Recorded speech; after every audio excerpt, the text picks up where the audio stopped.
बिस्मिल्लाहिर्रहमानिर्रहीम।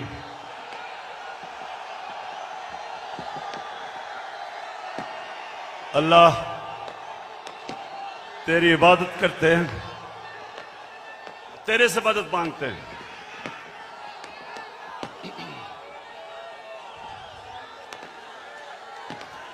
बहुत शुक्रिया, बहुत शुक्रिया, बहुत शुक्रिया। लाहौर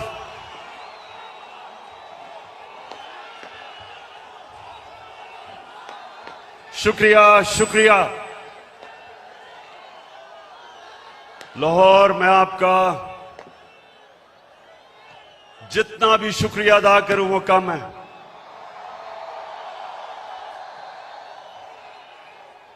मुझे पता था कि आप मुझे मायूस नहीं करेंगे।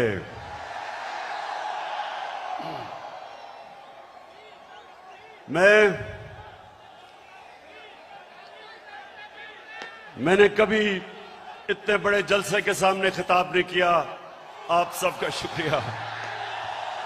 माशाअल्लाह, अल्लाह का भी शुक्र अदा करता हूं कि उसने आपके दिल में वो शऊर डाला, आपको जगाया। ये अल्लाह का करम है। ये अल्लाह का खास करम होता है जब वो एक कौम को जगा देता है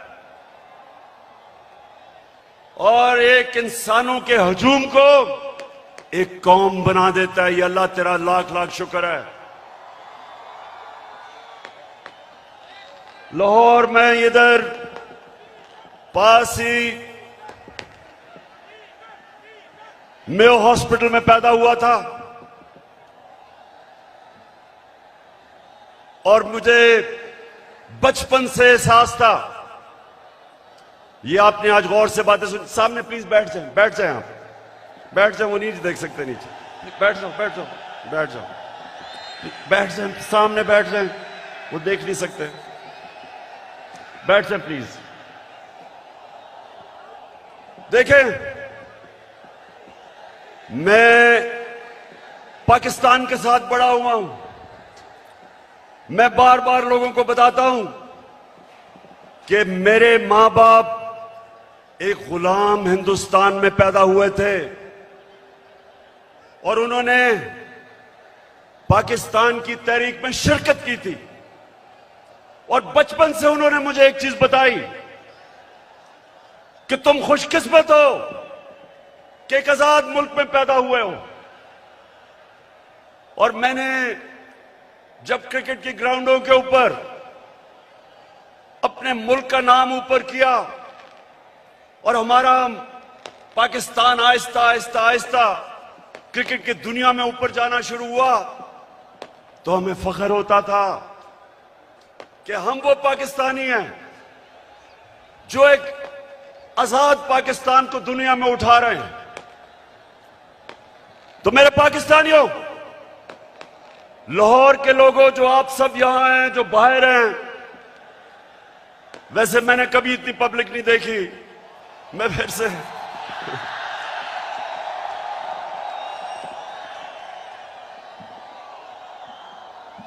आप जितने भी लोग आज मेरी बात सुन रहे हैं, बड़े गौर से आज मेरी, क्योंकि मैंने आज आपको लाएमल देना है कि हमने ये ना गुलामी कबूल करनी है, ना ये इंपोर्टेड हुकूमत कबूल करनी है। और ये अब आपको पता चला है कि सिलेक्टेड हुकूमत क्या होती है। जो बाहर से सिलेक्ट होके लोगों के ऊपर मुसल्लत की जाती है, ये होती है सिलेक्टेड हुकूमत। जो डरती है इलेक्शन से, जो साजिशों से, जो पैसे लगा के, जमीन खरीद के, बाहर जो साम्राज्य उनकी जूते पॉलिश करके जो आज ऊपर हमारे मुल्क पे मसल्लत की गई है। तो मैं आज आपको लाएमल दूंगा कि मैं किसी सूरत इस हुकूमत को कबूल नहीं करूंगा। मैं इन गुलामों को और पाकिस्तान के करप्ट तरीन लोगों को मैं कभी कबूल नहीं करूंगा। और मैं अभी आपको लाएमल देता हूं, लेकिन उससे पहले यह साजिश क्यों हुई? मेरे लाहौर के लोगों, जरा थोड़ा सा सब्र से सुने, यह साजिश हुई क्यों। मैं जब से वजीर आजम बना, मेरी सबसे बड़ी कोशिश यह थी कि हमारी आजाद फॉरेन पॉलिसी बने। आजाद फॉरेन पॉलिसी का मतलब यह कि हम जो भी फैसले करें अपने लोगों के मफादात के लिए करें। मैं अपने लोगों को किसी बैरूनी मुल्क की उनके मफादात के लिए कुर्बान ना करूं। मेरे फैसले मेरी कौम के लिए हों। ये वो लोग जो आदी हुए थे पाकिस्तानियों को हुक्म देते थे, धमकियां देते थे, एक ही टेलीफोन पे सारी बातें मनवा लेते थे, उनको ये चीज पसंद नहीं आई। मैंने ये भी फैसला किया जब जिस दिन मैं वजीर आजम बना कि मैं हर इंटरनेशनल फोरम में एक बात उठाऊंगा कि जो इस्लामोफोबिया और हमारे नबी सल्लल्लाहु अलैहि वसल्लम की शान में गुस्ताखी करते थे, मैंने फैसला किया था कि यूनाइटेड नेशंस में उठाऊंगा, ओआईसी में उठाऊंगा, हर फोरम पे उठाऊंगा, क्योंकि हमारे मुसलमानों को 1.5 अरब मुसलमानों को यह तकलीफ देते थे, वो भी पसंद नहीं आई, वो बाहर के लोगों को पसंद नहीं आई। और तीसरी चीज उनको क्या नहीं पसंद आई कि मैं जितनी भी फॉरेन पॉलिसी थी, चाइना से, रशिया से, मुसलमान ममालिक से, मेरी सबसे बड़ी कोशिश ये होती थी कि मेरी कौम को किसमें फायदा है। मैंने कभी भी किसी से डिक्टेशन नहीं लिया और ना मैंने कभी लेना था। हुक्म किया कि रूस क्यों चले गए, हुक्म आया बाहर से कि आप रूस क्यों गए। मैं रूस इसलिए गया, एक पाकिस्तान में गैस खत्म हो रही है, हमने उसे गैस का कॉन्ट्रैक्ट करना था, लेकिन 2 और चीजें, रूस हमें तेल 30% कम कीमत पे दे रहा था।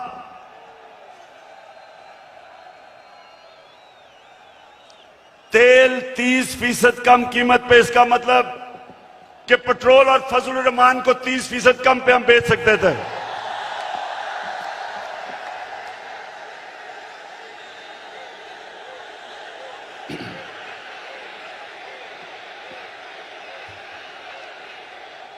उसके अलावा हमें 20 लाख टन गंदम इंपोर्ट करनी थी रूस से, वो भी हमें 30% कम कीमत पे दे रहे थे। मैं इसलिए गया था कि मेरे लोगों को फायदा था, मेरी आवाम को फायदा था, मैं महंगाई कम कर सकता था। और ये देखें कि हिंदुस्तान जो अमेरिका का करीबी एलाई है, स्ट्रेटेजिक एलाई है, वो तेल मंगवा रहा है रूस से। उसको अमेरिका ने कहा कि ना तेल खरीदो, उसने आगे से सीधा जवाब दिया अमेरिका को कि हम अपने लोगों के मफादात के लिए फैसले करते हैं। यानी कि हिंदुस्तान की फॉरेन पॉलिसी उनके लोगों के मफादात के लिए, और हमारी फॉरेन पॉलिसी किसी और कौम की मफादात के लिए। यह भी पसंद नहीं आई बात, चाइना से ताल्लुकात वो भी पसंद नहीं आए, तो तब बाहर से साजिश होनी शुरू हुई। लेकिन ये याद रखें कि साजिश कभी मुकम्मल नहीं हो सकती जब तक अंदर मुल्क के मीर जाफर और मीर सादिक ना बैठे हों। मीर जाफर वो गद्दार था जिसने अंग्रेजों के साथ मिलके मुसलमानों की हुकूमत, सिराजुद्दौला की हुकूमत गिराई जाती मफादात के लिए। और मीर सादिक वो था निजाम हैदराबाद के साथ मिलके, अंग्रेजों के साथ मिलके टीपू सुल्तान को इन्होंने हरवाया। यहां भी मीर सादिक और मीर जाफर बैठे हुए थे जिन्होंने बाहर की साजिश में पूरा हिस्सा लिया।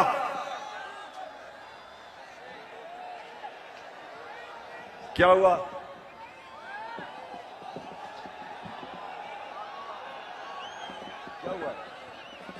अच्छा सुना जरा, हो जाएगा ठीक। तो ये साजिश बाहर से हुई, अंदर मीर जाफर और मीर सादिक बैठे थे, अंदर थ्री स्टूजेस बैठे हुए थे, इन्होंने इनके साथ मिले। और भी इसके अंदर लोग मुलव्वस थे। और तारीख इन सारों को किसी को माफ नहीं करेगी जिन्होंने मिलके एक हुकूमत को कब गिराया।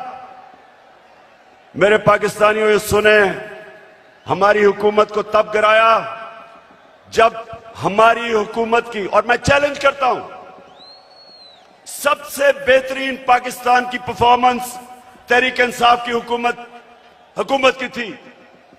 हमारी इकोनॉमी सही तरफ जा रही थी, 5.6% पे हमारी इकोनॉमी बढ़ रही थी। ना नून लीग ने इसका कभी मुकाबला किया, ना पीपल्स पार्टी ने किया। हमारी एक्सपोर्ट्स रिकॉर्ड पे थी। कभी पाकिस्तान की तारीख में $32 अरब की एक्सपोर्ट्स नहीं हुई। कभी पाकिस्तान में इतने बाहर से डॉलर्स नहीं आए। $31 अरब रेमिटेंसेस बैरून मुल्क पाकिस्तानियों ने हमें भेजी। $31 अरब। हम जब हुकूमत में आए थे $19 अरब थी। और पाकिस्तान की तारीख में सबसे ज्यादा पैसा हमने इकट्ठा किया टैक्स में, $6,000 अरब से ऊपर। यह भी पाकिस्तान की तारीख का रिकॉर्ड था। हमने सबसे सारे बर्रे सगीर में जिस मुल्क में सबसे कम बेरोजगारी थी वो पाकिस्तान था। सबको पीछे छोड़ गए हम। और ये कब? जब कोरोना वायरस ने दुनिया में तबाही मचाई हुई थी। पाकिस्तान वो मुल्क है जिसकी दुनिया ने मिसाल दी कि उस मुल्क जिसने सबसे बेहतर कोरोना वायरस को हैंडल किया, अपने लोग भी बचाए, अपने गरीब भी बचाए, अपनी इकोनॉमी भी बचाई।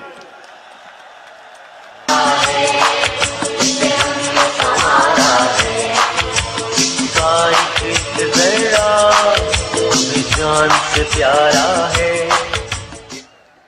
और अपने किसानों को, लाहौर के लोगों सुनो, हमने अपने किसानों को कैसे फायदा पहुंचाया। शुगर माफिया जो किसानों को कीमत पूरी नहीं देता था, टाइम पे पैसे नहीं देता था, क्योंकि सारे ताकतवर सियासतदान दोनों पार्टीज में शुगर माफिया का हिस्सा थे।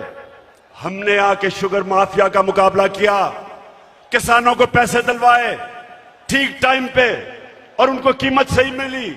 उन्होंने अपनी जमीन पे लगाया। और पाकिस्तान की तारीख में 5 फसलों में की तारीख में सबसे ज्यादा पैदावार पाकिस्तान की तारीख में एक पिछले साल हमने किया।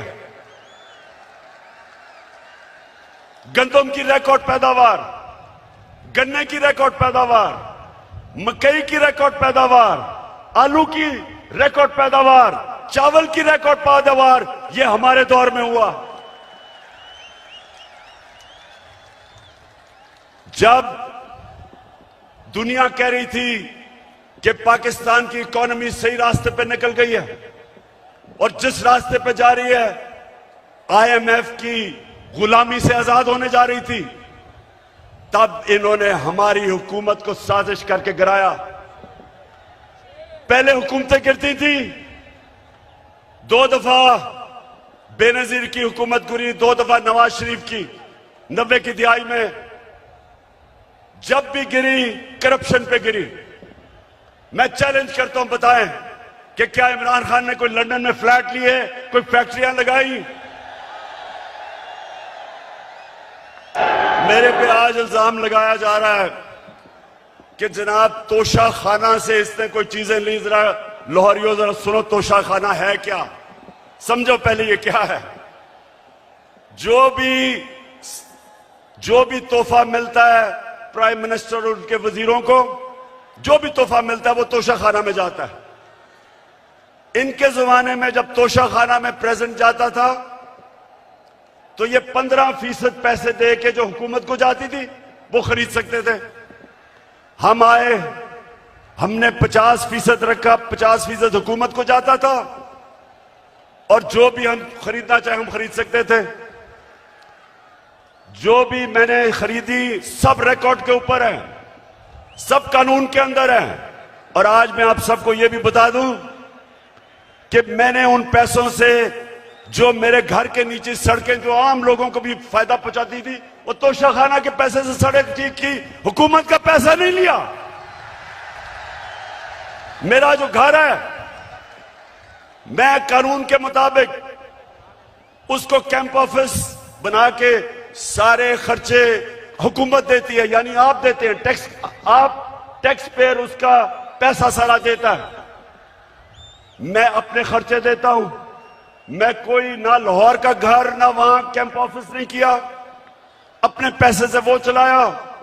जो दीवार नीचे बनानी थी सिक्योरिटी फेंस, गवर्नमेंट से पैसे नहीं लिए, अपना ऑफिस चलाया, गवर्नमेंट से पैसे नहीं लिए।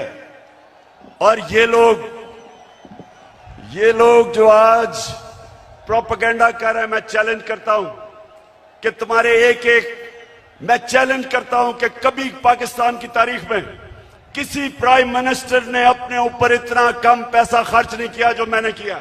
चैलेंज। और एक और वजह कि बाहर से साजिश हुई, अब ये जरा गौर से सुनना है आपने, क्योंकि मैं चाहता हूं इसके बाद जो मैं आपको लाएमल दूंगा वो बड़ा जरूरी है कि पहले आप समझ जाएं कि ये हुआ क्या, ये कितनी बड़ी साजिश इस मुल्क के खिलाफ की गई है। एक और हमारे साम्राज्य जो बाहर बैठे हुए हैं, एक और मसला क्या था कि मैं पहले दिन से, जिस दिन जनरल मुशर्रफ घुटने टेक गया एक टेलीफोन कॉल की अमेरिका से और उनकी जंग में लेके गया, मैं पहले दिन से इसके खिलाफ था। हर फोरम पे मैंने कहा कि ये हमारी जंग नहीं है। हर जगह मैं कहता गया कि पाकिस्तानियों को कुर्बान कर रहे हो किसी और की जंग में। और मैंने यह भी कहा कि अफगानिस्तान में कोई मिलिट्री सोल्यूशन नहीं है, बातचीत से मसला हल होगा। मुझे बुरा भला कहा गया, तालिबान खान कहा गया, मुझे कहा मैं दहशतगर्दों के साथ हूं, मेरी पूरी कैरेक्टर असैसिनेशन हुई। लेकिन मैं क्यों कह रहा था कि हमारी जंग नहीं है? क्योंकि मेरे पाकिस्तानियों, फॉरेन पॉलिसी बनती है, बार बार अपने ज़हन में डाल लो, अपने लोगों के फायदे के लिए। कौन से मुल्क अपने आप को किसी और मुल्क के लिए कुर्बान करता है? 80,000 हमारे लोग शहीद हुए, 6,500 हमारे फौज के नौजवान शहीद हुए, हमारा कबायली इलाका उजड़ गया, 100 अरब से डॉलर से ज्यादा मुल्क को नुकसान हुआ।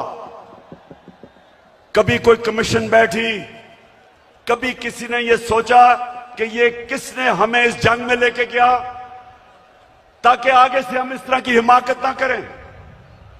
तो जब मेरे से इंटरव्यूअर ने पूछा क्या आप अमेरिका को बेस देंगे, क्या कहा मैंने?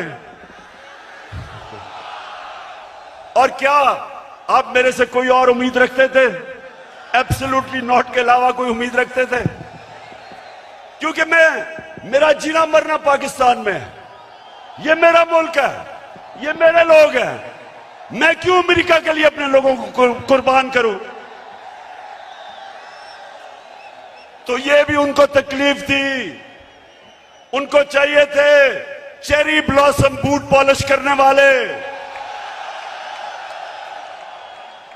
जो कहता कि बेगर्स आर नॉट चूजर्स, यानी कि क्योंकि हम मकरूज हैं, हम गुलाम हैं, हम आपके जूते पॉलिश करेंगे।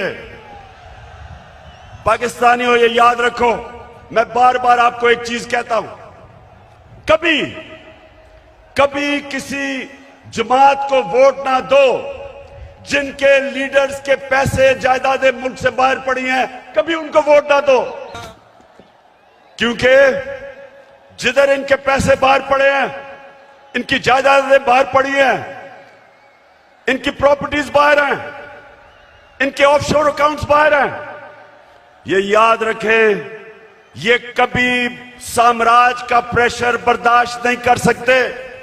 ये वो करेंगे जो उनको हुक्म मिलेगा। उनको इस तरह के करप्ट गुलाम पसंद इसलिए हैं कि ये हमेशा उनके सामने झुके रहेंगे। 400 ड्रोन अटैक हुए पाकिस्तान में। पाकिस्तानियों, 400 ड्रोन अटैक हुए यहां। कोई दुनिया में मिसाल ही नहीं कि जिस मुल्क के लिए आप जंग लड़ रहे हैं वो आपके ऊपर ही बमबारी कर रहा है, इसकी कोई मिसाल नहीं मिलती। 400 ड्रोन अटैक हुए पाकिस्तान में।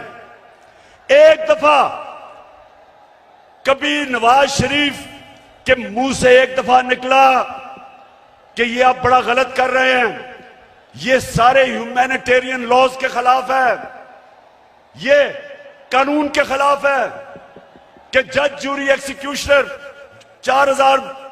4000 मील दूर बैठ के एक बटन दबाता और लोग मर जाते हैं, नीचे बम फट जाते हैं। ये 400 ड्रोन अटैक्स हुए पाकिस्तान में, एक लफ्ज इनके मुंह से नहीं निकला। मैं निकला सड़कों पे, मैंने धरने किए ड्रोन्स के खिलाफ, मैंने हर जगह अपनी आवाज बुलंद की, लेकिन इनके मुंह से एक लफ्ज नहीं निकला, क्योंकि ये अपने पैसे के गुलाम हैं और पैसे बाहर पड़े हुए हैं इनके। और मेरे पाकिस्तानियों, जो मुझे सबसे ज्यादा तकलीफ है, आप में अभी हौसला है ना, मैंने आपसे बड़ी जरूरी बातें करनी है। हुआ क्या, बाहर से साजिश प्लान हुई, अंदर मीर जाफर बैठे हुए थे। हमें एक मुरासला आता है, हमारे एम्बेसडर से मीटिंग होती है एक अमेरिकी ऑफिशियल की, और उधर वो उसको क्या कहता है, ये जरा सुने, तकब्बर सुने जरा, उसका तकब्बर। हमारे एम्बेसडर को कहता है कि अगर तुमने इमरान खान को इस नो कॉन्फिडेंस मोशन में ना हराया तो पाकिस्तान को बड़ी मुश्किलों का सामना करना पड़ेगा। तकब्बर सुने, 22 करोड़ हमारी आवाम, दुनिया का 5वां 6वां बड़ा मुल्क, और एक ऑफिशियल हमारे एम्बेसडर को कह रहा है कि अगर तुमने इमरान खान को, ये जो उसके खिलाफ नो कॉन्फिडेंस मोशन आ रहा है, अभी आया नहीं था, उसको पहले ही पता था, कहता कि अगर ये आपने इसको ये अगर कामयाब ना हुआ इसके खिलाफ तो पाकिस्तान को बड़ी मुश्किलों का सामना करना पड़ेगा। लेकिन अगर कामयाब हो गया, और ये सुनो मेरे पाकिस्तानियों, कहता अगर कामयाब हो गया तो हम पाकिस्तान को माफ कर देंगे।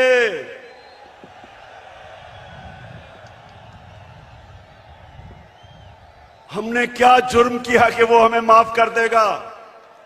कि क्या ये जुर्रत की कि हम रूस चले गए अपने मुल्क की खातिर, या ये कहा कि हम आपको बेच नहीं देंगे? तो मेरे लाहौर के लोगों, ये याद रखो कि उनको ये किधर से गलत आदतें पड़ी। हिंदुस्तान को क्यों नहीं ये कहते? इनकी जुर्रत है हिंदुस्तान के प्राइम मिनिस्टर को वहां, अच्छा प्राइम मिनिस्टर मैं हूं, ये सुना जरा, चीफ एग्जीक्यूटिव पाकिस्तान का मैं हूं, और मैसेज किसको दे रहे हैं? किसको कह रहे हैं किसको हटा दो? बताएं किसको कह रहे हैं? प्राइम मिनिस्टर तो मैं था। तो मेरे पाकिस्तानियों जरा गौर से सुने, ये साजिश फिर क्या होता है, एकदम अगले दिन अदम एतमाद की वो आती है तहरीक, वो आप टेबल करते हैं असेंबली में, और हमारे जनाब 20 लोगों को वहां सिंध हाउस में जाना शुरू हो जाते हैं, उनकी बोली लग जाती है, 20-20 करोड़ में उनके जमीर बिकने शुरू हो जाते हैं।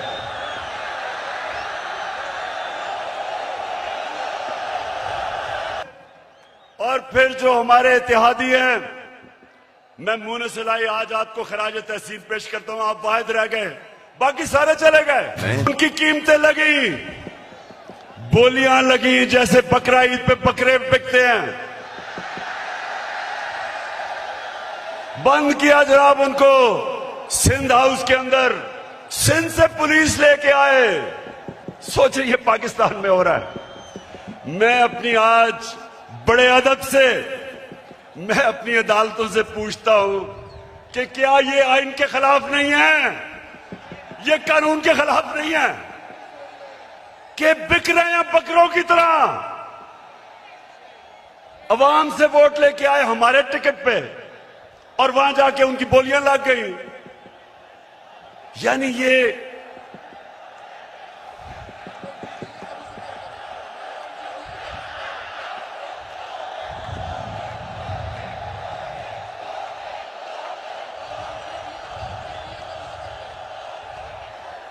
वैसे देखो मेरे पाकिस्तानियों, एक आप सब ने वादा करना है, वोट हमें दे या ना दे, मैं आप सारे पाकिस्तानियों से बात कर रहा हूं, लेकिन खुदा के वास्ते कभी इन लोटों को सारी जिंदगी वोट नहीं देना आपने।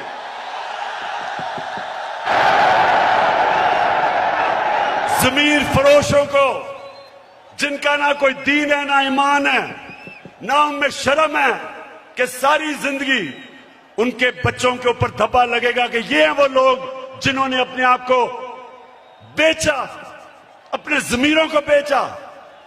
सारी जिंदगी के लिए इनके ऊपर एक मोहर लगे कि कभी ये सियासत के पास ना आए।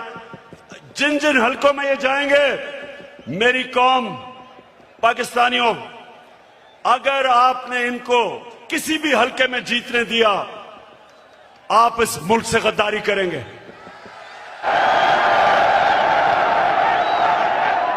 और फिर जो होता है वो तारीख का हिस्सा है। अदालतें भी 12 बजे खुल जाती हैं।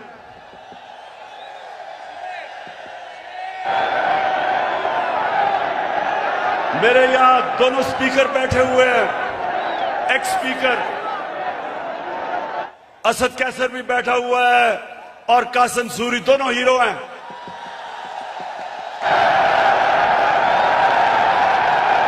हम सारा वक्त, हमारे आइन में ट्राइकोटमी ऑफ पावर की बात थी, हमारे आइन में यह था कि सुप्रीमेसी ऑफ पार्लियामेंट, लेकिन ये सब हमने अपनी आंखों के सामने, हमने सब ये इसको जाते देखा। और हमने फिर ये देखा, और ये सबसे तकलीफदेह चीज है पाकिस्तानियों, जरा मेरी ये बात सुननी है, सबसे तकलीफदेह चीज क्या है कि इस मुल्क के सबसे बड़े डाकू 30 साल से जो इस मुल्क को लूट रहे थे, जिनके ऊपर करप्शन के केसेस थे, जो जमानत पे थे, उनको इस कौम के ऊपर मुसल्लत किया गया। पाकिस्तानियों, मैं, मेरे से बेहतर शायद कोई भी पाकिस्तान की सियासत में ना अमेरिकनों को जानता है ना यूरोपियंस को जानता है जो मैं जानता हूं, कोई नहीं मेरे से बेहतर जानता। उनके अपने मुल्कों में ये कोई तस्वर भी नहीं कर सकता, कोई सोच भी नहीं सकता कि एक आदमी जमानत पे हो, उसको पार्लियामेंट तो दूर की बात है, उसको चपड़ासी भी बना दे,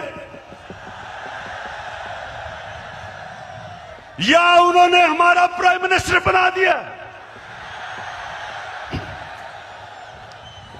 और उसके बेटे को, जो सारा लाहौर जानता है कि हर एक एक चीज के ऊपर रिश्वत लेता था, उसको चीफ मिनिस्टर का कैंडिडेट बना दिया।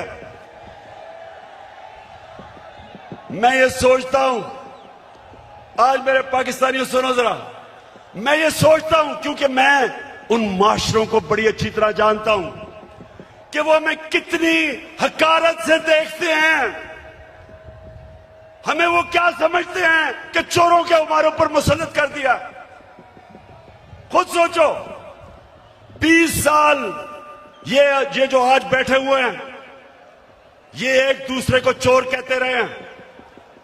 क्या ये चेरी ब्लॉसम ने नहीं कहा था कि मैं आसिफ जरदारी का पेट फाड़ के पैसा निकालूंगा? ये क्या लोगों को बेवकूफ समझते हैं? क्या नवाज शरीफ ने 2 दफा आसिफ जरदारी को जेल में करप्शन पे नहीं डाला था? और क्या आसिफ जरदारी ने हुदैबा पेपर मिल का अरबों रुपए का केस नवाज शरीफ और शहबाज शरीफ पर नहीं किया था? और क्या ये दोनों मिलके फजल रहमान को डीजल नहीं कहते थे?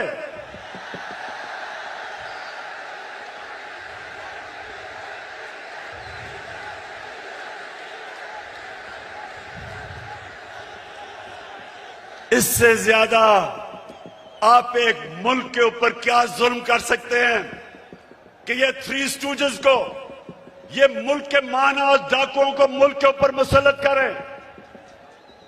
मैं आपको आज ये बता रहा हूं, जब तक मैं जिंदा हूं मैं इनका मुकाबला करूंगा, मैं कभी इनको तस्लीम नहीं करूंगा।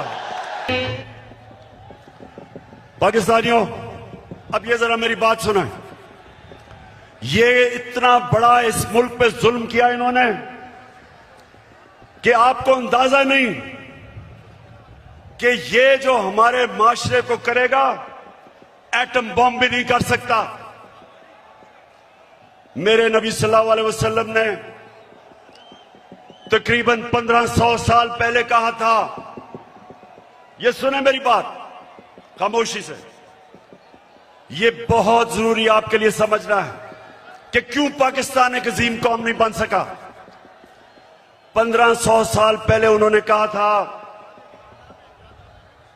मेरे पाकिस्तानियों, 1500 साल पहले उन्होंने कहा था कि वो कौमें बर्बाद हो जाती हैं जो छोटे चोरों को पकड़ के जेल में डालती हैं और बड़े डाकुओं को उनका निजाम पकड़ नहीं सकता।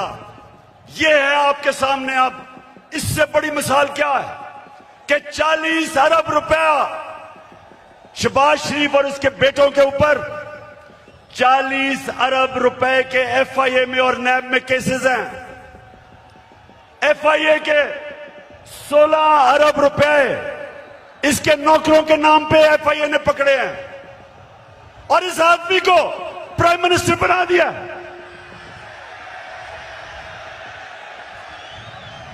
मैं आज सारी दुनिया से पूछता हूं, अपनी सारी कौम से पूछता हूं कि मुझे यह बताएं आप कि वो जो एफआईए के, और मैं उनको खराज तहसीन पेश करता हूं एफआईए के ऑफिसर्स को जिन्होंने इसके केस निकाले और पकड़े।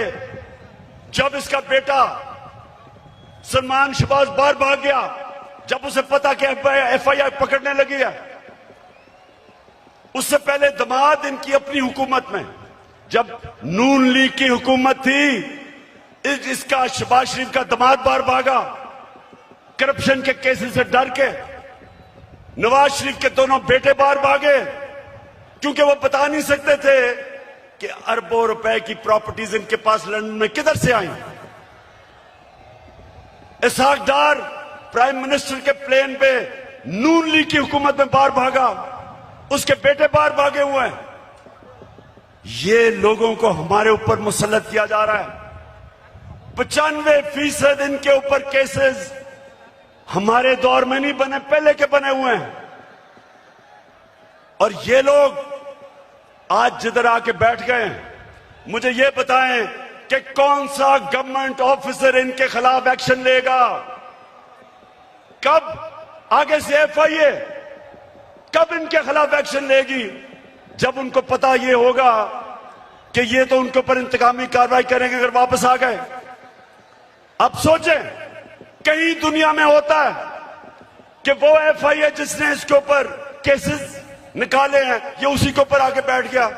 और सबसे पहले इसने उस दिलेर ज़हीन ऑफिसर को फारग किया जिसने इसके केसेस पकड़े थे। तो मैं फिर बड़े अदब से अपनी अदलिया से पूछता हूं कि क्या आपका काम नहीं इनकी हिफाजत करना, इन ऑफिसर्स की? क्या आपका काम नहीं कि एक कॉन्फ्लिक्ट ऑफ इंटरेस्ट, कि जो आदमी एफआईए में पकड़े हुए केसेस, आपका काम नहीं उनकी हिफाजत करना? तो पाकिस्तानियों, मैं आज आपके सामने एक और बात कहता हूं। 3.5 साल मैं हुकूमत में कोशिश करता रहा कि इनके केसेस आगे बढ़े। 3.5 साल में कोशिश करता रहा। पुराने केसेस थे इनके, जरदारी के ऊपर अरबों रुपए के केस थे, उसकी और उसकी वो जो ओमनी ग्रुप, बिलावल भुट्टो को भी उसी अकाउंट से पैसा जा रहा है, फेक अकाउंट से, जिधर यान अली को पैसा जा रहा है। साफ ओपन एंड शट केस। वो जो सिंध का चीफ मिनिस्टर है उसके ऊपर पूरा केस ओपन एंड शट, लेकिन कुछ होता ही नहीं था। मेरे नीचे ना नैब भी मेरे नीचे नहीं, अदलिया आजाद। क्या कर सकते थे? 100 एफआईए के केसेस जो इसके ऊपर हुए और वो भी डर डर के बेचारों ने किया, तो मेरे हाथ में क्या था? और जिनके हाथ में पावर थी, मैं आज आपको यह कहना चाहता हूं कि वो करप्शन को बुरा ही नहीं समझते थे। उनके लिए करप्शन बड़ी चीज ही नहीं थी। उनके ख्याल में कि ये जो करप्शन है ये तो होती है, और उन्होंने, क्योंकि वो करप्शन को बुरा नहीं समझते थे, ये सबसे बड़ा इस मुल्क के ऊपर अलमिया है कि आज जिन लोगों को जेल में होना चाहिए था वो आज या वजीर बन गए और या प्राइम मिनिस्टर बन गए हैं और या वजीर आला बनने की कोशिश कर रहा है। तो पाकिस्तानियों, ये कौम ये बर्दाश्त नहीं कर सकती, कोई कौम ये बर्दाश्त नहीं कर सकती। इसलिए मैं अभी आपको लायामल दूंगा कि हमने करना क्या है, लेकिन मैं ये आपको वाज़ेह कर दूं, मैं जब तक जिंदा हूं मैं इस नाइंसाफी और जुल्म का मुकाबला करता रहूंगा। पाकिस्तानियों, लाहौर के मेरे बाशऊर शहरियों, पहले बताएं आप तैयार होंगे जो मैं आपको बाद में बताने लगा हूं मेरे साथ? इंशाअल्लाह। अच्छा, अब मैं आपको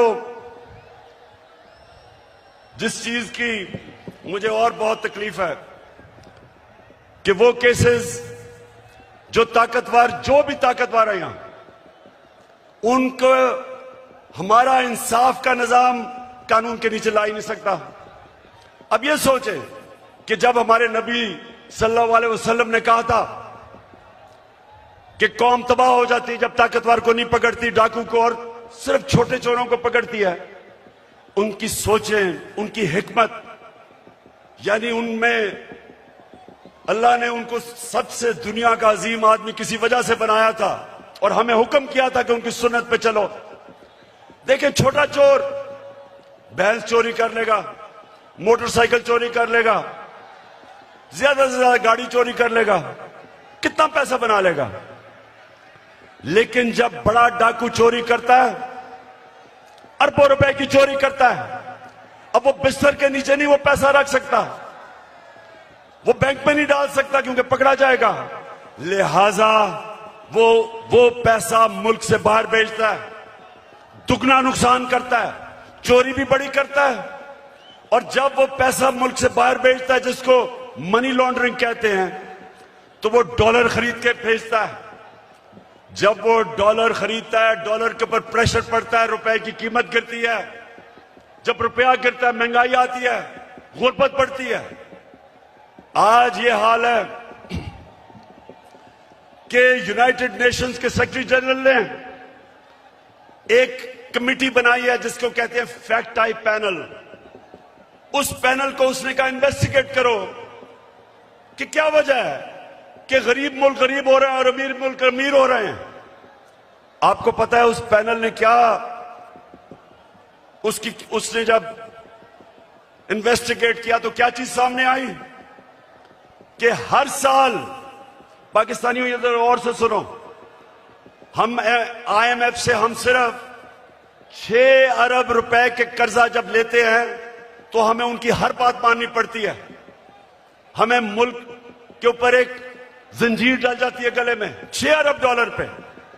तो हर साल गरीब मुल्कों से जो पैसा जाता है अमीर मुल्कों में, ऑफशोर अकाउंट्स में, लंदन फ्लैट्स में, वो 1700 अरब डॉलर है। 1700 अरब डॉलर हर साल गरीब मुल्कों से चोरी होकर अमीर मुल्कों में जाता है। हमारे मुल्क से अंदाजा लगाया जाता है 15 अरब डॉलर हर साल बाहर जाता है चोरी करके। और वो कौन करता है? वो भैंस चोर या मोटरसाइकिल चोर नहीं करता, वो ये बड़े बड़े डाकू जो आज ऊपर मुसल्लत कर दिए हैं, ये चोरी करके पैसा बाहर भेजते हैं। और इसलिए मेरे पाकिस्तानियों, इनका मुकाबला करना है हमने। ये है हमारी हकीकी आजादी की जंग जो मैं आपको आज तैयार करवाने आया हूं। उसके लिए ये मैंने सुना है कि ये मीर जाफर की हुकूमत ने फैसला किया है कि कमीशन बनाएंगे उमर आसरे के ऊपर। शहबाज शरीफ, तुम और तुम्हारी फैमिली से ज्यादा झूठे लोग दुनिया में आए नहीं हैं। तुम्हारे से ज्यादा करप्ट लोग इस दुनिया में नहीं आए। आपने तो जाके लाहौर हाई कोर्ट में गारंटी दी थी कि नवाज शरीफ वापस आ जाएगा। नवाज शरीफ ने नेशनल असेंबली में खड़े होकर कहा, जब पैनामा में ये पकड़े गए, पैनामा में क्या हुआ था? पैनामा में पता चला, इंकशाफ हुआ कि जो 4 महंगे तरीन लंदन में मेफेयर की अपार्टमेंट्स हैं वो मरियम के नाम पे हैं। तो जब पैनामा में ये इंकशाफ हुआ तो नवाज शरीफ ने असेंबली में जाके कहा कि ये है वो दस्तावेज जो साबित करते हैं कि ये लीगल खरीदे गए हैं। वो सारे दस्तावेज जाली निकले। फिर सुप्रीम कोर्ट में कहा, कहता कतरी खाता आ गया। वो कतरी खात कहता है कि हमने कैसे अपार्टमेंट लिए, वो भी जाली निकला। फिर मरियम ने सुप्रीम कोर्ट में कहा, एक ट्रस्ट डीड उसने दिखाई। अब ट्रस्ट डीड क्या कहती है? उन्होंने कहा जी ये मेरे भाइयों के मेरे बीच में ये ट्रस्ट डीड थी।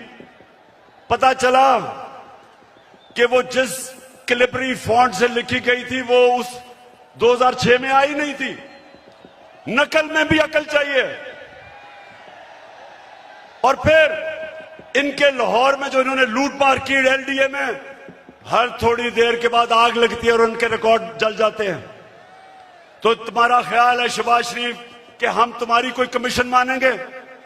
हम सिर्फ एक कमीशन मानेंगे, सुप्रीम कोर्ट के अंदर ओपन हेयरिंग हो। जिस तरह धांधली के ऊपर कमीशन बनी थी, ओपन हेयरिंग हो, मीडिया के सामने हो, ताकि सबको पता हो कि कितनी बड़ी साजिश हुई है पाकिस्तान से। और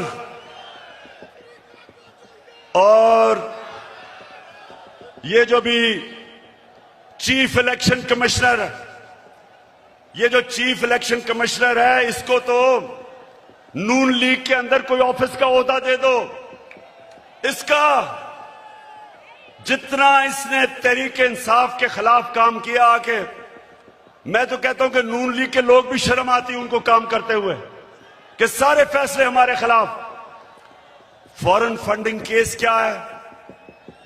हमें बैरून मुल्क पाकिस्तानियों ने पैसे भेजे, वो पाकिस्तानी जो कि 31 अरब डॉलर इस मुल्क को भेजते हैं जिस पे पाकिस्तान चलता है, वो फॉरेन फंडिंग नहीं है।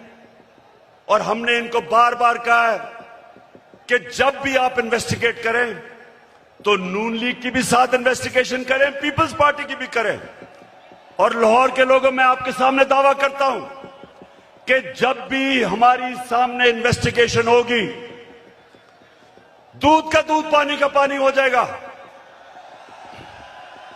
एक पार्टी होगी पाकिस्तान की तारीख में जो पॉलिटिकल फंड रेजिंग करती है, लोगों से पैसे इकट्ठे करती है। इनके पैसे वो बिजनेसमैन देते हैं जिनके साथ मिलकर ये पैसे बनाते हैं, उनको कॉन्ट्रैक्ट्स दिलवाते हैं, फिर उनसे पैसे लेते हैं। एक एक का नाम भी मुझे पता है। उनसे पैसे लेते हैं, इनके पास कोई फंड रेजिंग का तरीका नहीं है। तो मैं चैलेंज करता हूं कि अगर हिम्मत है तो हम तीनों के इकट्ठे केस सुनो, ताकि सारी कौम को पता हो, सारी कौम के सामने आए कि किससे सही मायने में पैसे इकट्ठे करें और कौन 2 नंबरी से पैसे इकट्ठे करता है। वैसे मैं सोचता हूं ये नून लीग की और पीपल्स पार्टी के लोगों को मैं सोचता हूं, और वो डीजल वाले के लोगों को भी, कि मुझे ये बताएं कि कोई आपको शर्म नहीं आती कि वहां जरदारी फैमिली के अलावा कोई नहीं आता ऊपर, यहां शरीफ फैमिली के अलावा कोई नहीं आता, उधर फजल रहमान के बेटों के अलावा कोई नहीं आता। कोई आपको शर्म नहीं आती कि किसी में सलाहियत नहीं ऊपर आने की? हमारी पार्टी में क्यों नहीं है? बताएं मेरा कौन सा रिश्तेदार है? बताएं कौन है रिश्तेदार, कौन सा दोस्त है मेरा पावर में? क्योंकि मेरिट के ऊपर चल रहे हैं हम। ये खानदानी पार्टीज, मैं इनके ऊपर हैरत मुझे होती है कि क्यों नहीं इनको अजीब लगता कि वो एक बच्चे को बाहर से उर्दू उसको पूरी आती नहीं, उसके सामने बड़े बड़े झुके हुए होते हैं। वो जब नवाज शरीफ प्रेसिडेंट ओबामा को मिला पर्चियां पकड़ के, तो जिसकी काम पे टांग रही थी, 14 साल हो गए, उर्दू नहीं आ रही सही तरह, करती करते में फर्क ही नहीं पता चलता उसको। तो दूसरी तरफ वो मरियम तैयार है, जिसने जिंदगी में 1 घंटे का काम नहीं किया, वो तैयार बैठी है। उसका बेटा तैयार बैठा है, उनके रिश्तेदार तैयार बैठे हैं सबके। तो कोई इनके लोगों को कोई एहसास नहीं कि ये हैं कौन, इनकी सलाहियत क्या है सिवाय चोरी करने के, कि इनके अलावा कोई ऊपर ही नहीं आ सकता। मैं आपसे आखिर में अब जो मैं बात करने आया था, आप सबको यहां इकट्ठा किया, उस पर मैं आने लगा हूं। तो मैं सबसे पहले पाकिस्तानियों, अब आपने थोड़ी सी जरा तहम्मुल से मेरी बात सुननी है, क्योंकि इसके लिए मैंने आज आपको बुलाया है। देखिए पाकिस्तानियों,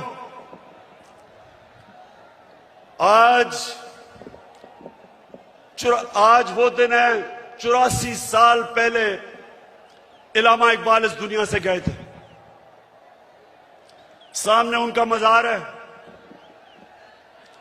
और वो एक ऐसा इंसान था,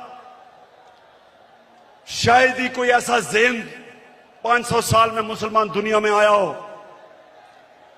और इलामा इकबाल की जो पूरी कोशिश थी कि एक गुलाम कौम को उठाए, जिंदा करे गुलाम कौम को, उनकी इतनी शायरी है। लेकिन जो मुझे सबसे ज्यादा पसंद है, और आज जो मैं एक फिक्रा कहना चाहता हूं, कि उस रिस्क से मौत अच्छी है जिस रिस्क से परवाज में आती है कोताही।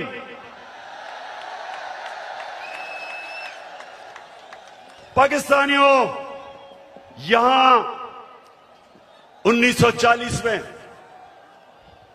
जब कायदे आजम ने पाकिस्तान की रेजोल्यूशन करारदाद पाकिस्तान पास की थी, तो वो क्यों एक इतनी बड़ी ख्वाब उन्होंने यह अनाउंस की थी कि हिंदुस्तान के मुसलमानों ने फैसला किया कि हम एक आजाद मुल्क में रहना चाहते हैं।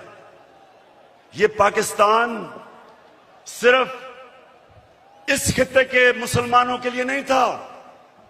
जो हिंदुस्तान में मुसलमान जो नहीं पाकिस्तान आ सके, उन्होंने भी वोट दी पाकिस्तान के लिए। क्योंकि पाकिस्तानियों बड़ी ख्वाब का नाम था पाकिस्तान, और पाकिस्तान का जो नारा था, पाकिस्तान का मतलब क्या। मैं ये चाहता हूं आज कि पहले आप ला इलाहा इल्लल्लाह का मतलब सही माने में समझ लें। ला इलाहा इल्लल्लाह का मतलब यह है कि वो एक इंसान को आजाद कर देता है, एक छोटे इंसान को एक अजीम इंसान बना देता है। मौलाना रूमी ने कहा कि अल्लाह ने जब तुम्हें पर दिए, क्यों चूंटियों की तरह जमीन में रेंग रहे हो? क्योंकि ला इलाहा इल्लल्लाह इंसान को पर देता है। जब इल्लामा इकबाल कहता है कि परवाज में कुताई ना आए, तो कुताई तब आती है जब इंसान गुलामी करता है। कभी गुलाम बड़े काम नहीं कर सकता, सिर्फ एक आजाद इंसान बड़े काम कर सकता है। और मैंने रहमतुल लिल आलमीन अथॉरिटी इसलिए बनाई क्योंकि मुझे एहसास हुआ कि हमारे बच्चों को, हमारे नौजवानों को सीरत नबी का तो पता ही नहीं है। हमारे नबी सल्लल्लाहु अलैहि वसल्लम ने, ये जरा लाहौर के लोगों तहम्मुल से सुनो मेरी बात, उन्होंने मदीना में इंसानों को पर लगा दिए। वो अरब जिनकी कोई हैसियत नहीं थी, दो सुपर पावर थी दोनों तरफ, पर्शियन और रोमन एम्पायर, बेजेंटाइन एम्पायर, बीच में वो अरब जिनकी कोई हैसियत नहीं थी। मैंने इसलिए अपने बच्चों को फैसला किया कि हम सीरत नबी पढ़ाएं अपने नौजवानों को, ताकि आपको पता तो चले कि क्यों अल्लाह ने हमें हुक्म दिया है कि नबी के रास्ते पे चलो। क्योंकि उससे अजीम इंसान कभी आया ही नहीं, ना आ सकता है। उन्होंने उन लोगों को जो बटे हुए थे कबीलों के अंदर, उनको सबको इकट्ठा किया एक नजरिए के ऊपर। ला इलाहा इल्लल्लाह का मतलब उनके दिलों में गया, उनकी जंजीरें टूटी, जंजीरें जो इंसान को जमीन पे रखती हैं। इकबाल के शाहीन बने वो, दुनिया की उन्होंने इमामत की, और ये दुनिया की तारीख का हिस्सा है। ये सारी दुनिया की तारीख का हिस्सा है जिसका हमें पता ही नहीं है कि उन्होंने क्या किया था, जो इंसानों की जंजीरें तोड़ के उन सबको दुनिया की लीडर्स बना दिया। तो पाकिस्तानियों, इसलिए मैं आज आपके पास आया हूं कि ये जब कहता है कि बेकर्स आर नॉट, कि हम जनाब मकरूज हैं इसलिए गुलाम हैं। शहबाज शरीफ, तुम पैसे के गुलाम हो, हम कौम आजाद हैं। और दूसरा कहता है कि जनाब हम तो लाइफ सपोर्ट मशीन पे हैं, अमेरिका जब चाहे बंद कर दे। शर्म करो, शर्म करो कि 22 करोड़ लोगों को तुमने गुलाम बना के रख दिया, क्योंकि तुम खुद गुलाम हो, तुम्हारे पैसे बाहर पड़े हैं, अपने पैसों की पूजा करने वाले तुमने। हम जो एक बड़ी अजीम ख्वाब पाकिस्तान जो बनना था, आपने हमें चूंटियों की तरह जमीन पे रखा हुआ है। मैं आज आपको आजाद करने आया हूं। मैं आप आज से अहद लेने आया हूं कि हमने इकबाल का शाहीन बनना है। हमने किसी सूरत किसी के सामने झुकना नहीं है। हमने 22 करोड़ की एक ऐसी कौम बनना है, वो कौम बनना है। और मेरा लीडर कायदे आजम था, जो एक गुलाम हिंदुस्तान में भी आजाद आदमी था। तो पाकिस्तानियों, मैं चाहता हूं कि आप अपना मुकाम समझें। कुरान में अल्लाह कहता है कि मैंने इंसान को अशरफुल मखलूकात बनाया, सबसे अजीम मखलूक। फरिश्तों को कहा कि इस्लाम इंसान के सामने झुको। शैतान को उन्होंने जन्नत से निकाला एक वजह से, इबादत तो वो सबसे ज्यादा करता था अल्लाह की, क्योंकि उसमें तकब्बर था, कहता मैं इंसान के सामने नहीं झुकता। और अल्लाह ने उसे कहा कि तुम्हें भी अंदाजा नहीं कि मैंने इसको क्या सलाहियतें दी हैं।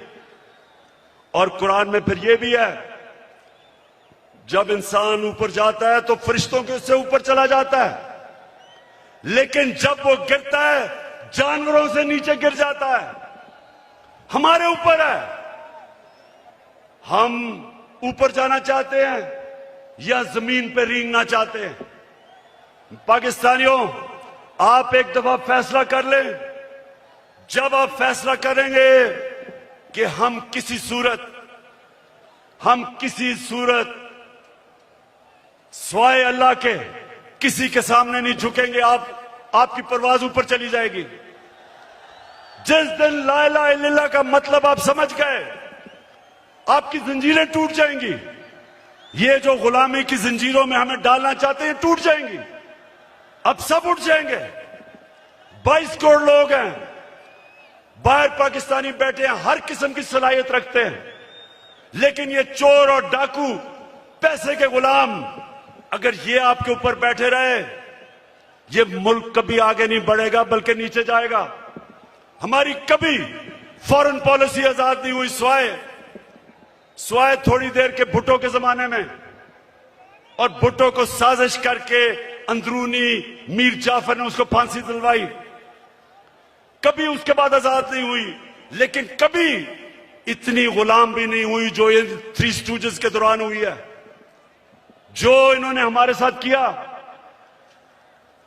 जिस तरह इन्होंने हमें गुलामी करवाई, इसकी कोई मिसाल नहीं है।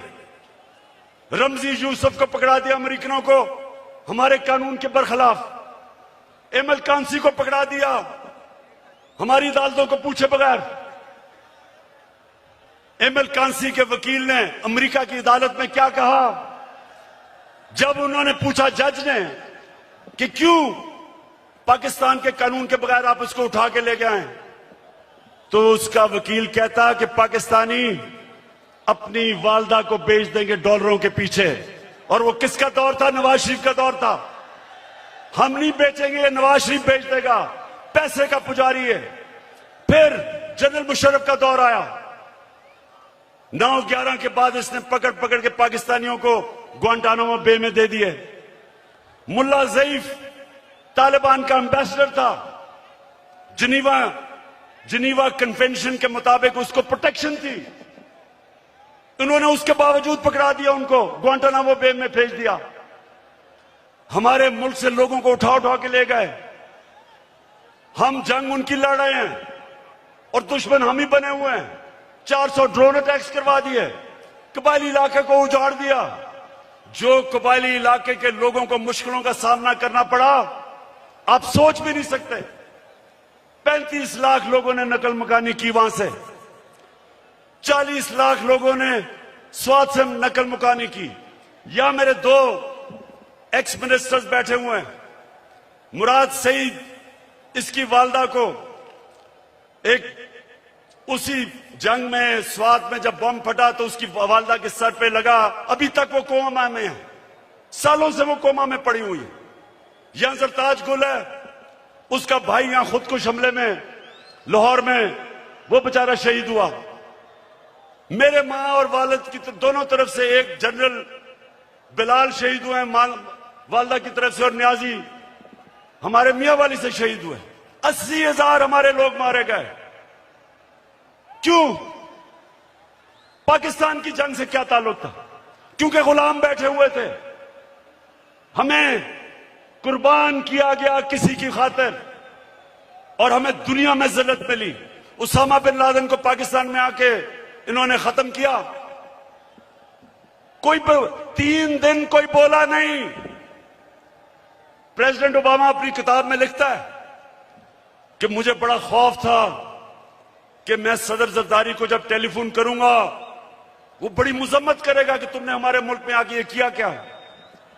कहता जब 3 दिन के बाद मैंने जरदारी को टेलीफोन किया तो कहता मुझे मुबारक देनी शुरू कर दी उसने।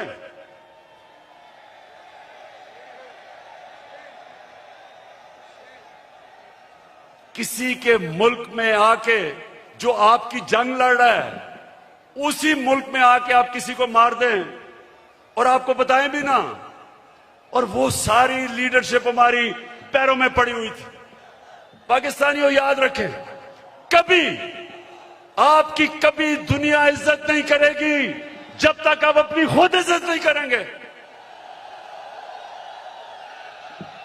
तो मैं आज आपके पास जो पैगाम लेके आया हूं वो ये कि हमने फैसला किया है कि पाकिस्तान की हकीकी आजादी की तहरीक चलाना। हमारे ये मुखालिफ समझते हैं कि जी मीनार पाकिस्तान के बाद क्या होगा। कान खोल के सुन लो,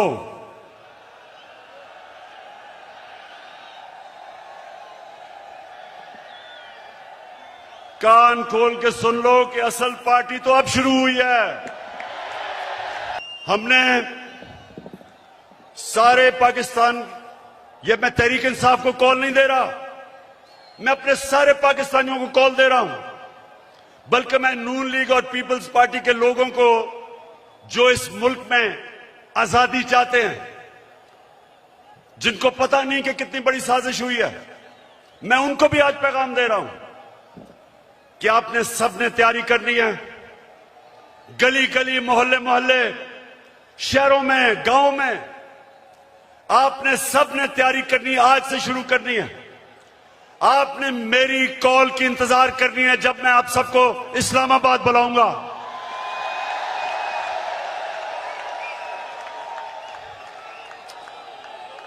मैं आज ये वाजे कर दूं कि मैं किसी किस्म का तसादुम नहीं चाहता। ये मेरा मुल्क है, मेरे कोई इस मुल्क के बाहर जाने की जगह नहीं। ये तो जब भी थोड़ी मुश्किल आती है बाहर भाग जाते हैं। ऐसे लगता है कि ये बर्तानिया की क्वीन को इनके रिश्तेदार है, सारे वहीं भाग जाते हैं। वो इसहाक डार, वो यहीं इधर ही पुराने शहर में उसका बाप की साइकिलों की दुकान थी, बड़ा मेहनत का आदमी था, लेकिन आजकल उनको जरा देखें, लगता है वो कोई बर्तानिया का लॉर्ड था।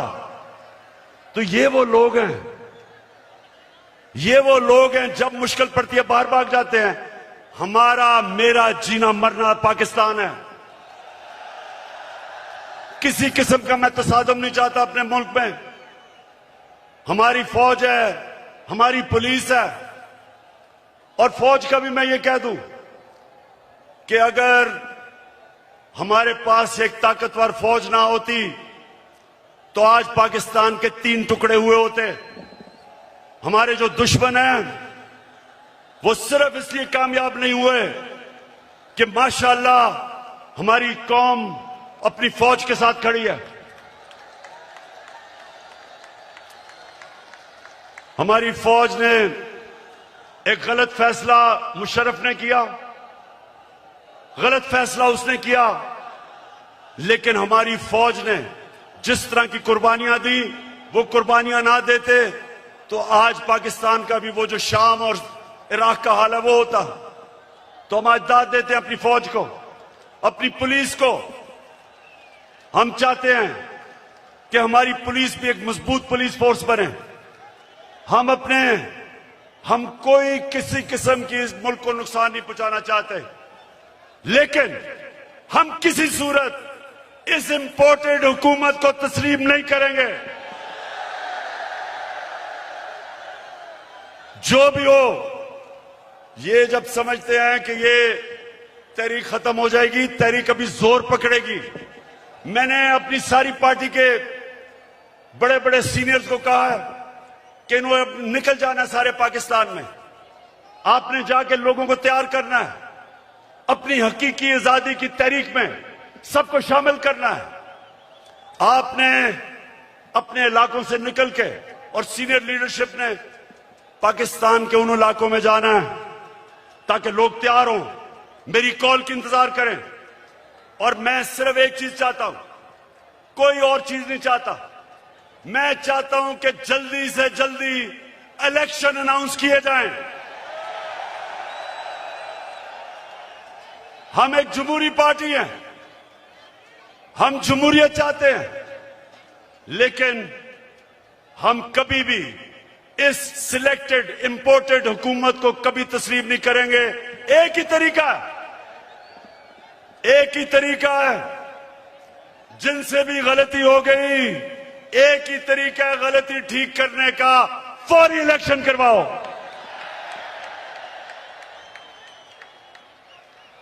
सत्ताईसवीं तारीख को मैं चाहता हूं मेरे पाकिस्तानियों, 27वीं तारीख को शबे दुआ की रात हम बनाएं, अल्लाह से दुआ करें कि हमारी हकीकी आजादी की तहरीक को कामयाब करे अल्लाह। और मैं सबसे अब आखिर में ये अहद लेना चाहता हूं, आपने आज हाथ खड़ा करके मेरे साथ एक अहद करना है कि आपने मेरे बाद रिपीट करना है। मैं जवाब आपको कहूंगा, रिपीट करना है। क्या हम सब आज अहद करते हैं कि हम अपने मुल्क की हकीकी आजादी और जमहूरियत के लिए हर वक्त जद्दोजहद करेंगे, तब तक जद्दोजहद करेंगे जब तक इलेक्शन अनाउंस नहीं होते। पाकिस्तान जिंदाबाद।